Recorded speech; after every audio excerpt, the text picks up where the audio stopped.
જીવન પછી માથે પાણી નાખે એટલે કઈ મેડિકલ માં ન આવે આવી રીતના હેરાન કરેલા દિનેશભાઈ સારવાર પેલા લઈ લ્યો દિનેશભાઈ નેપકિન નાખે વસવા અને પાણી નાખે એટલે પાણી ફેફસામાં ખરી જાય છે। ગોંડલ જે છેલ્લા કેટલાય સમયથી ગુજરાતના સમાચારોનું અને લોકોની ચર્ચાનું કેન્દ્ર રહ્યું છે। પહેલા ગણેશ ગોંડલ પર કેસ, પછી રાજકુમાર જાટ કેસ, બાદમાં પાટીદાર આગેવાનોની એ યાત્રા।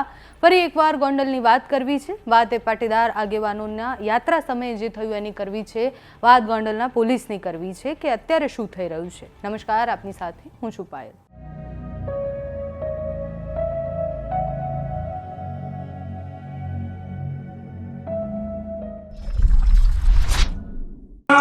દલિત સમાજને જગાડવા આવા સૈનિક નહીં મળે, મરી જાય પછી યાદ કરશો મરી ગયા પછી, બરોબર છે। અન્યાય સામે લડવા વાળાને બચાવો, બરોબર છે।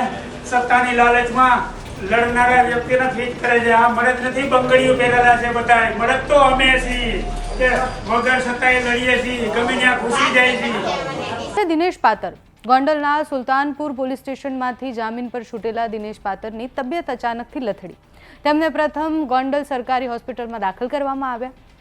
દિનેશ પાતરને બન્ની ગજેરા અને પિયુષ રાદડિયાની મદદગારીના કેસમાં પકડવામાં આવ્યા।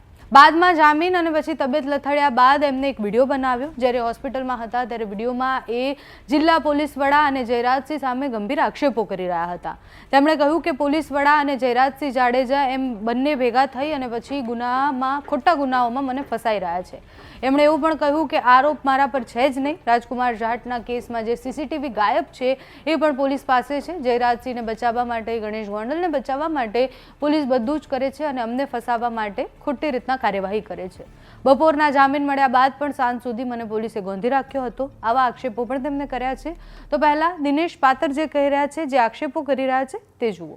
જીવન પછી માથે પાણી નાખે એટલે કઈ મેડિકલ માં ન આવે આવી રીતના હેરાન કરેલા દિનેશભાઈ સારવાર પેલા લઈ લ્યો દિનેશભાઈ નેપકિન નાખે વસવા અને પાણી નાખે એટલે પાણી ફેફસામાં ખરી જાય છે। કોઈ મેડિકલ માં કઈ ના આવે। ઓલા બિચારાને છોકરાનું શું નામ છે, બી ડિવિઝન માં લઈ ગઈ।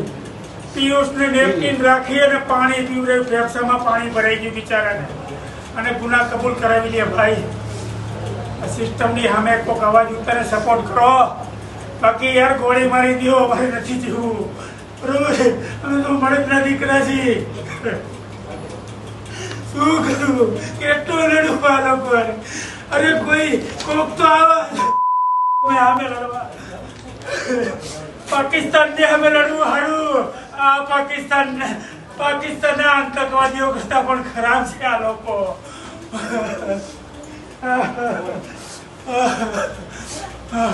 ટેરરિઝમ કરતા પણ એટલો ખરાબ છે। ભેગા નહીં તમને ખતમ કરી નાખી એવા છે। કાલના ગાડીઓ દોડાવે છે અધિકારીઓ પર અધિકારીઓ। શું ગોઠવણ કરો છો? અરે યાર જાહેરમાં ઉભા રાખીને એન્કાઉન્ટર કરો ને, અમે ગુનેગારો તો એન્કાઉન્ટર કરો, અમે શું કરો કે અમે શું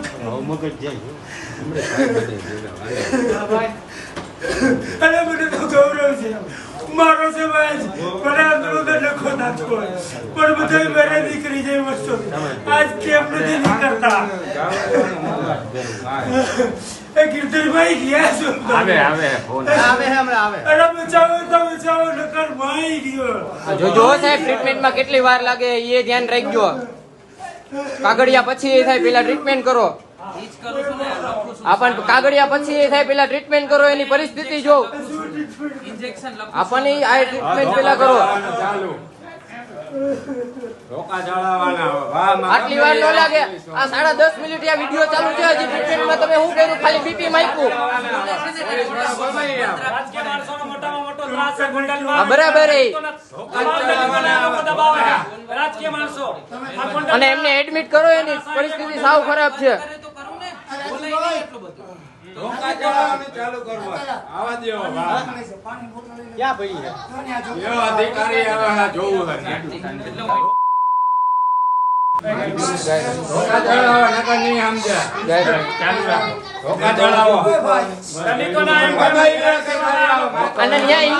ઇન્ચાર્જ કોણ હતા એનું નામ બોલજો।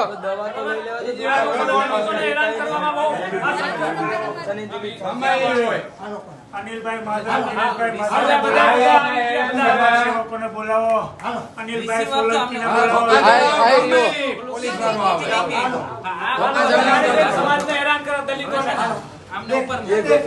આવા જે હોય કયો આવે છે વાહ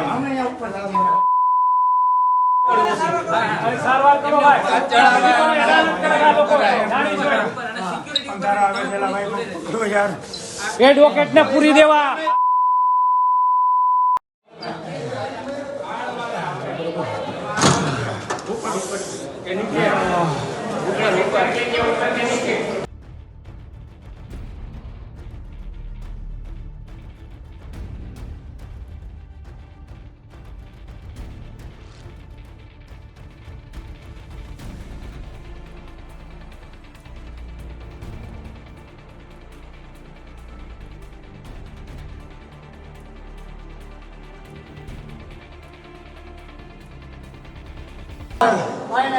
મારી એક રિક્વેસ્ટ છે, હું મરી જાઉં ને- સારવાર કરવાની એક નહીં કોઈને આ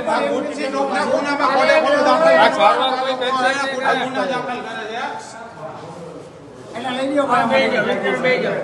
એની હાલત નથી ક્યાંય જવાની.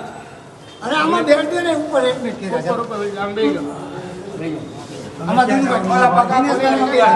આમાં જોજો લાગે નહીં. ભાઈ ઓલા પગ હાથ કરી નાખો તો. ઓલા પોલીસ વાળાને કઈ જવાબ આપ, તમે હું તો જામીન ઉપર છૂટી ગયો. હું જામીન ઉપર છૂટી ગયો છું. હા, પોલીસની કસ્ટડી નથી. હા, પોલીસની કસ્ટડી નથી, હું જામીન ઉપર છૂટી ગયો છું. આ કઈ બીજા લેવાના છે, માંગી તારો ફોન ક્યાં? વિડીયો અમારે કન્ટિન્યુ ચાલુ. તારો ફોન આવ્યો. બધું લઈ ગયો. દીદી ભાઈ મરી જવા, ભાઈ મરી જવા.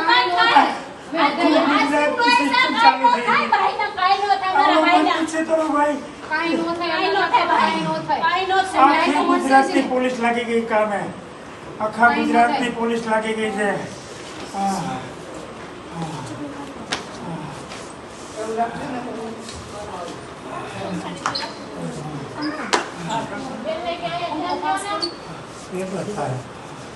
ઓલા બે બી પલી જવા છે.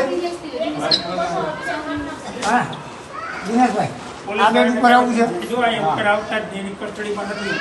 હા, એ જામીન આપી દીધા છે. જાઓ, અહીં જરૂર જ નથી તમારી. હવે તમે અમે તમારી પર ફરિયાદ કરીશું. આ રસ્તો રાખજો થોડો હાલવાનો. આ બાજુ આવો છોકરા. આ કેસ શું છે તો પિયુષ રાદડિયા અને દિનેશ પાતર સામે એફઆઈઆર થઈ છે. ગોંડલના જાહેર જીવનના આગેવાનો અને તેમના પરિવારના મહિલાઓ વિશે અભદ્ર ટિપ્પણી કરવા અને વાણી વિલાસ માટે સોશિયલ મીડિયામાં વિડીયો વાયરલ કરનાર બન્ની ગજેરા સામે સુલતાનપુર પોલીસમાં ફરિયાદ થઈ. તેમના મદદગાર તરીકે પિયુષ રાદડિયા અને બીજા લોકો પણ જોડાયેલા હતા, એટલે એમની પણ ધરપકડ કરવામાં આવી. જે બાદ મોડી રાત્રે પિયુષ રાદડિયાને જામીન મુક્ત કરવામાં આવ્યા. ગોંડલ બી ડિવિઝનમાં ભરતભાઈ ઢોલરિયાને પોતાની તથા પરિવારની મહિલાઓની બદનામી થાય તે પ્રમાણે વિડીયો મૂકવામાં આવ્યા છે તેવો કેસ બન્ની ગજેરા પિયુષ રાદડિયા સામે કરવામાં આવ્યો. બી ડિવિઝન પોલીસ સ્ટેશનમાં બંનેની ધરપકડ થઈ. બન્ની ગજેરાની 3 અલગ અલગ પોલીસ સ્ટેશનમાં ફરિયાદો નોંધવામાં આવી અને એના પછી એમની ધરપકડ કરવામાં આવી. ત્રણેય સ્ટેશનમાં પૂછપરછ દરમિયાન મદદગાર તરીકે પિયુષ રાદડિયા અને વકીલ દિનેશ પાતરનું નામ ખુલ્યું, જેથી તે બંનેને પણ અલગ અલગ રીતના મદદગાર થયા હોય એટલે એ ગુના હેઠળ એમની પણ ધરપકડ કરવામાં આવી. બાદમાં બંનેને જામીન પણ મળી ગઈ અને બંનેની તબિયત લથડી અને પછી બંને એક જ સવાલ કર્યો કે અમને ટાર્ગેટ કરવામાં આવે છે.